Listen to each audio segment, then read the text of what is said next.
Though at this stage of my life, I don't get the opportunity to hear many people, I get more opportunities to talk.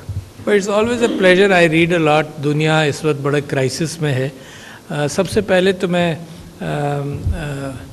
Institute of reason studies की आपकी तारीफ़ करना चाहता हूँ. माशाल्लाह, I met so many youngsters जो researchers हैं यहाँ पर, और मैं हमेशा एक दरख्वास्त करता हूँ ऐसे सारे इंस्टीट्यूशंस के लिए कि पाकिस्तान में ऐसे थिंक टैंक्स बहुत हैं, और इनका जो आपका जो इल्म आप जमा करते हैं, एक तो इंटेलेक्चुअल अय्याशी है हमारी आपकी कि जो पढ़ा लिखा आदमी है वो अपना इल्म बढ़ाता रहता है, मगर जो करने वाला है उसको उस इल्म की ज़रूरत नहीं लगती, क्योंकि जिसने आपके इल्म से इस्तिफ़ादा हासिल करना हो वो इदारे आपको पढ़ते कम हैं.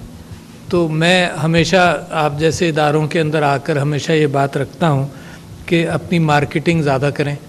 The people who are the decision makers of the world, बाज़ ममालिक में वो ज़्यादा फोकस कर लेते हैं थिंक टैंक्स और थिंक टैंक्स की प्रोडक्ट्स के ऊपर. उसके बावजूद मैं समझता हूँ कि पॉलिसीज़ दुनिया के अंदर अजीब अजीब सी बन जाती हैं. आप ही थिंक टैंक से निकला एक फ़लसफ़ा जो थिंक टैंक्स के हवाले से मैं हमेशा याद दिलाता हूँ, म्यूचुअली एश्योर्ड डिस्ट्रक्शन का थिंक टैंक्स ने ही निकाला, और अपने सियासतदानों को, बड़ी पावर्स को, सुपर पावर्स को समझाया कि देखो न्यूक्लियर वेपन्स बनाओ और इतनी तादाद में बनाओ कि अगर वो हमारे 4 शहर ख़त्म कर दें, नीस्त नाबूद कर दें, तो हम उनके 10 करें. उधर वालों को ये बताया कि तुम 10 जब तुम्हारे नीस्त नाबूद हो जाएं तो उनके तुम 20 करो. And therefore they accumulated weapons to the tune of 30,000 almost each, nuclear weapons enough to destroy the world 7 times over.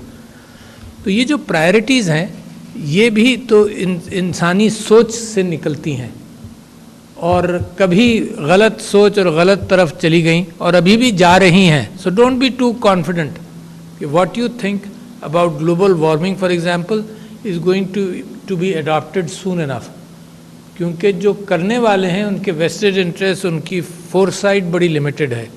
और इस सारी क्लाइमेट चेंज के अंदर अगर आप इंसान को बीच में हिस्सेदार ना रखें, इंसान के सुकून, चैन और उसकी हैप्पीनेस को ना रखें, तो ये दुनिया आप बचा किसके लिए रहे.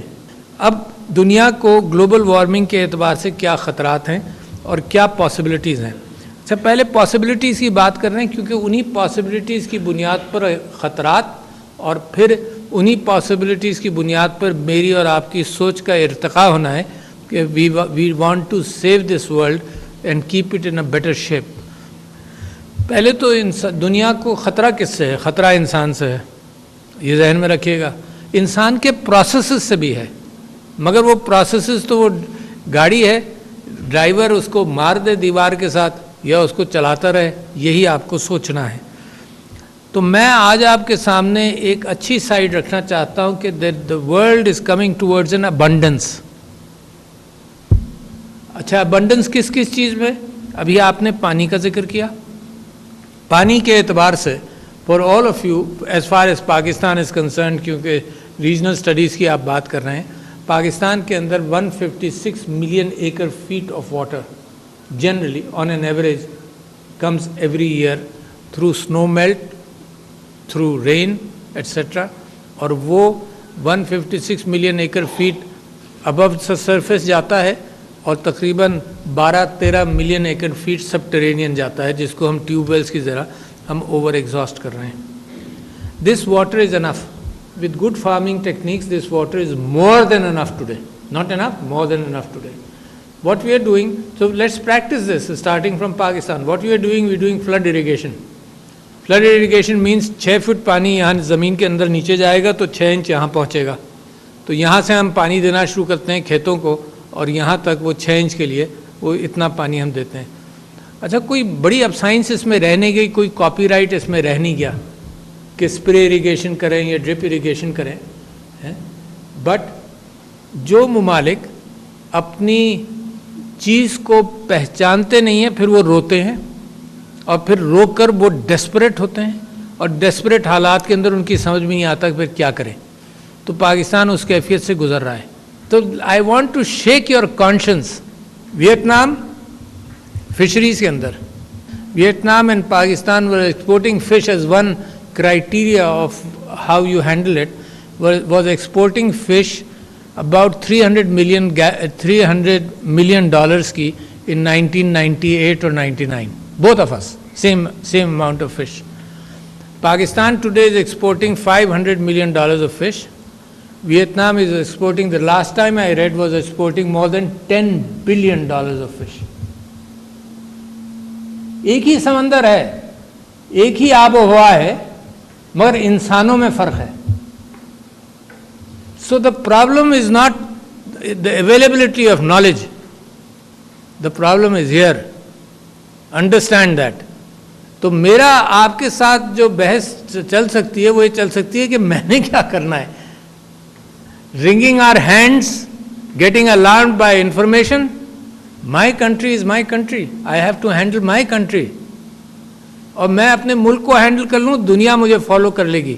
आपको ये मालूम है कि व्हेन यू इंटेंड, चाहे जैसा भी हुआ उसके ऊपर पॉलिटिकल ब्लेम्स आए, जो कुछ आए, जब आपने ट्री प्लांटेशन का एक काम शुरू किया तो रिकग्नाइज हुआ, आपकी जनरेशन में रिकग्नाइज हुआ, बच्चे बच्चे के अंदर रिकग्नाइज हुआ है।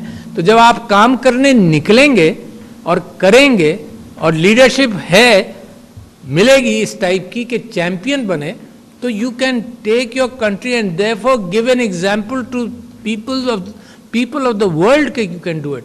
ये जो एग्रीकल्चर की मैं आपसे बात कर रहा था, एग्रीकल्चर के अंदर we need champions in agriculture, जो सिर्फ फार्मर को जाकर बताएं कि ये करो, इस एक साल कर लो, इन्वेस्टमेंट है और ये तुम्हें 1-1.5 साल में रिटर्न मिलेगा। Let's come to energy. Energy के अंदर इस वक्त अगर आप थोड़ी सी मैथमेटिक्स और टर्म्स को मेरे साथ चलें तो इस वर्ष शायद दुनिया में 31 या 32 टेरावाट्स ऑफ बिजली इज बीइंग जनरेटेड, 32 या 31 टेरावाट्स ऑफ बिजली इज बीइंग जनरेटेड। उसके अंदर इस वक्त अबंडेंस